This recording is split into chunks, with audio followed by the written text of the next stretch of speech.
Mekke devri 571-621 1. Bölüm Peygamber Efendimizin dünyaya gelişine kadar olan hadiseler. Resul-i Ekrem Efendimizin pak nesepleri.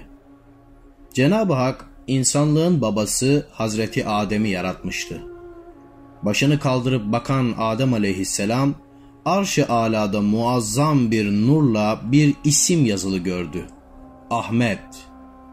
Merak edip sordu: "Ya Rabbi, bu nur nedir?"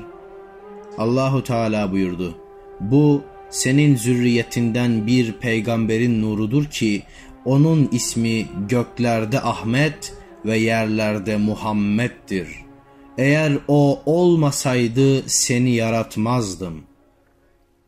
İmanımızla kabul ettiğimiz bu muazzam gerçeği milyarlar sene sonra gelen o nurun sahibi de bütün açıklığıyla ifade buyurmuşlardır.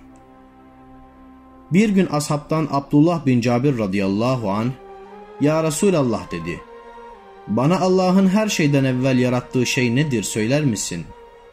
Şu cevabı verdiler: "Her şeyden evvel senin peygamberinin nurunu kendi nurundan yarattı. Nur Allah'ın kudretiyle dilediği gibi gezerdi.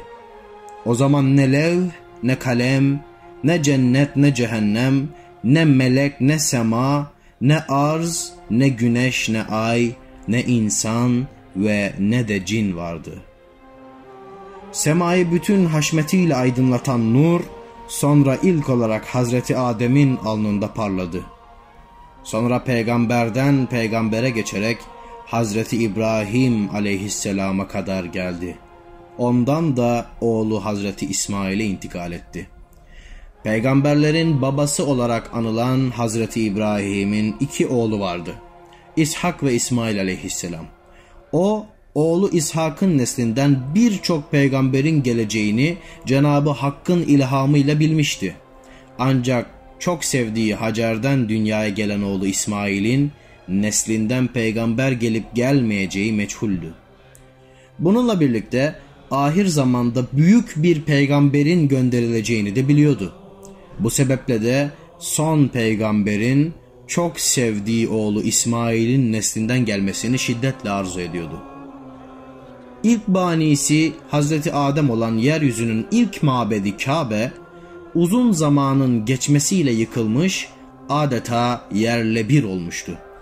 Hazreti İbrahim bu mukaddes binanın tekrar inşası için Cenab-ı Hak'tan emir aldı ve oğlu İsmail ile birlikte derhal çalışmaya koyuldu.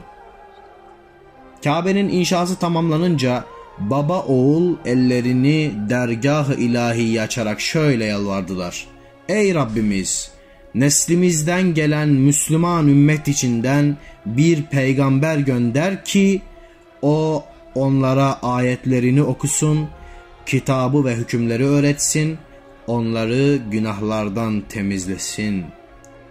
İşte Cenab-ı Hak yapılan bu samimi duayı cevapsız bırakmadı ve Hazreti İsmail'in neslinden peygamberlerin reisi Hazreti Muhammed Mustafa sallallahu aleyhi ve sellemi göndererek kabul etti.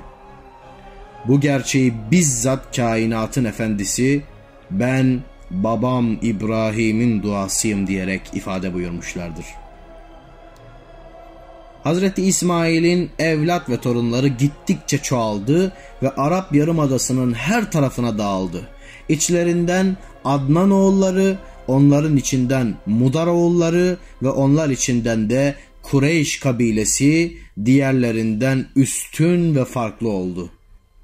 Kureyş kabilesi içinde ise Haşimiler kolu hepsinden daha çok fazilet ve şeref buldu.